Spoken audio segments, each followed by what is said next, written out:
মেয়েদের কোনো বাড়ি হয় না, নির্দিষ্ট কোনো ঠিকানা হয় না। যেই বাড়িতে জন্মে 20টি বছর কাটিয়েছে সেটাই নাকি তার বাবার বাড়ি।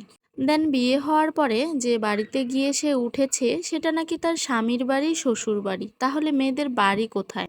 জন্মের পর কেটেছে আমার 20টি বছর, যে বাড়ির আঙিনায় জড়িয়ে আছে আমার শৈশবের হাজারো স্মৃতি, আমার কৈশোরের উদাসীনতা, আমার তারুণ্যের চাঞ্চল্য। কোনো একদিন জানলাম সে বাড়িটি আমার নয়, ওটা আমার বাবার বাড়ি। কোনো এক পুরুষের হাত ধরে আমার চিরচেনা পৃথিবীকে পেছনে ফেলে আমার অনুপ্রবেশ ঘটলো নতুন এক পৃথিবীতে। আমাকে বলা হলো শ্বশুর বাড়ি যাচ্ছ, এখন থেকে ওটাই তোমার নিজের বাড়ি মনে করবে, আমৃত্যু তোমাকে ওখানেই থাকতে হবে। কোনো এক পরগাছার মতো আমার পুরনো সব শিকড়কে উপড়ে ফেলে নিজেকে প্রতিস্থাপন করলাম অন্য কোনো এক গাছের শিখরে। ভাবলাম, যাক, এতদিনে নিজের একটা বাড়ি পেলাম অন্তত। এখন থেকে এটাই আমার বাড়ি, এই বাড়িতেই থাকতে হবে আমার। নিজের ভালো লাগা, মন্দ লাগা, সুখ দুঃখ দিয়ে আবার সাজাতে শুরু করলাম আমার বাড়ি। মুহূর্তেই বুঝতে পারলাম এটা তো আমার বাড়ি নয়, এটা আমার শ্বশুর বাড়ি। আমার শ্বশুরের অবর্তমানে উত্তরাধিকারী সূত্রে বাড়িটি আমার স্বামীর হবে। ভাবলাম, যাক, অর্ধাঙ্গিনী হিসেবে এবার বাড়িটি আমারই। কিন্তু কই, পান থেকে চুন খসতেই শুরু হয়। আমার বাড়িতে এসব একদম চলবে না। তার মানে বাড়িটি আমার স্বামীর, আমাদের নয়। আমাদের বলতে মানে আমার নয়। তারপর আর আমার বুঝতে বাকি রইল না, আমার ছেলে বড় হলে উত্তরাধিকারী সূত্রে বাড়িটি কিন্তু তার হবে। তারপর আমি ধীরে ধীরে বুঝে গিয়েছি যে আসলে মেয়েদের কোনো বাড়িই নেই। আমারও কোনো বাড়ি ছিল না।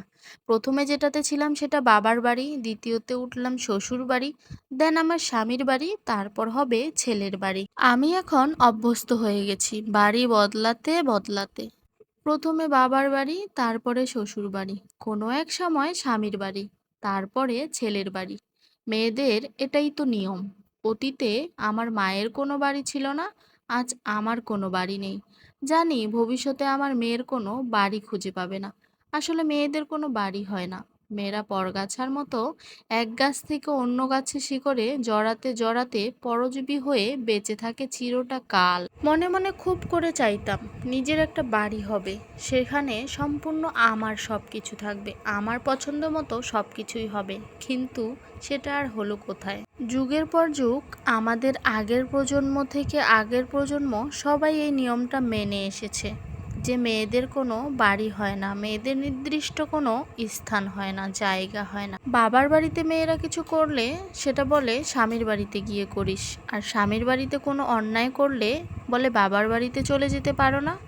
আসলে মেয়েদের যাওয়ার কোনো স্থান হয় না। যুগ বদলেছে, নিয়ম বদলেছে, হাজার বছর গেছে, জানি সহস্র বছর যাবে, কিন্তু কোনো মেয়ে নিজের বাড়ি খুঁজে পাবে না কোনো দিন। এভাবেই দিনের পর দিন অন্যের আশ্রয়ে আশ্রিতা হয়ে একটি বাড়ির কোণে পড়ে থাকতে হবে মেয়েদেরকে সারা জীবন। ভিডিওটা আমার কেমন লাগলো অবশ্যই কমেন্ট করে জানাবেন। ধন্যবাদ সবাইকে, ভালো থাকবেন।